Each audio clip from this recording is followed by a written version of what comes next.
நண்பர்களே, இன்று கருட புராணத்தில் வரும் ஒரு முக்கியமான விஷயத்தை உங்களோட பகிரப் போகிறேன். அதாவது வைகுண்டத்தில் யார் வாழக்கூடியவர்கள், யாருக்கு அந்த பாக்கியம் கிடைக்கும்? கருட புராணம் சொல்கிறது. என்னென்ன சொல்கிறது? வைகுண்டம் அப்படின்னா என்ன? அது எளிதாக போகக்கூடிய இடமா அல்ல. அங்கு வாழறதுக்கு சில நிபந்தனைகள் இருக்கிறது.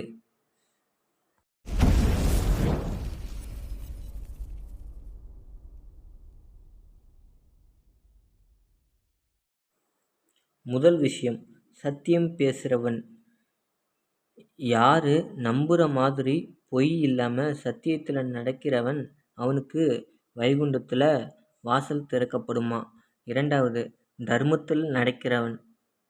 நமக்கு கிடைச்ச சம்பாதியத்தை நல்ல வழியில் சம்பாதிக்கணும். அப்புறம் ஏதோ முடிந்தால் பிறருக்கு உதவி செய்யணும். அப்படி செய்கிறவங்க தான் வைகுண்டத்தில் வாசல் திறக்கப்படும் அவர்களுக்கும். மூன்றாவது, அன்பு.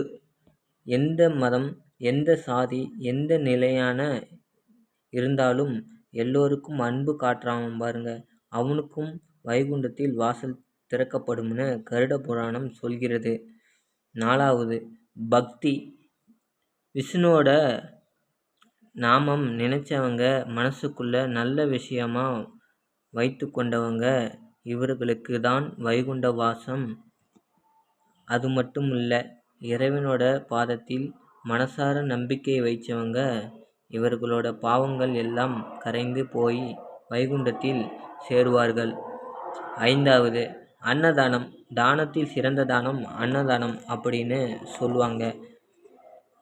கருட புராணம் சொல்கிறது, ரொம்ப முக்கியமான பசியோடு இருக்கிறவங்களுக்கு சாப்பிட வைக்கிறவனுங்க, அவர்களுக்கு பரமபதா வாசல் உறுதி அப்படின்னு கருட புராணத்தில் இருக்கிறது.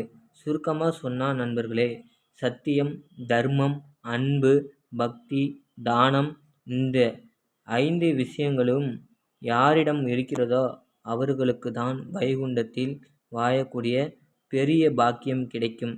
அதனால்தான் நாம் எல்லோரும் எவ்வளவு முடியுமோ அவ்வளவு நல்லதாக நடந்துக்கலாம். அன்போடு பேசலாம், பசியோடு இருக்கிறவர்களுக்கு உதவலாம், இறைவனை மனசார நினைக்கலாம். நாமும் ஒரு நாள் வைகுண்ட வாசத்தை அடையலாம். நண்பர்களே, உங்களுக்கு புரியுதா கருட புராணம் சொன்ன இந்த ரகசியம்?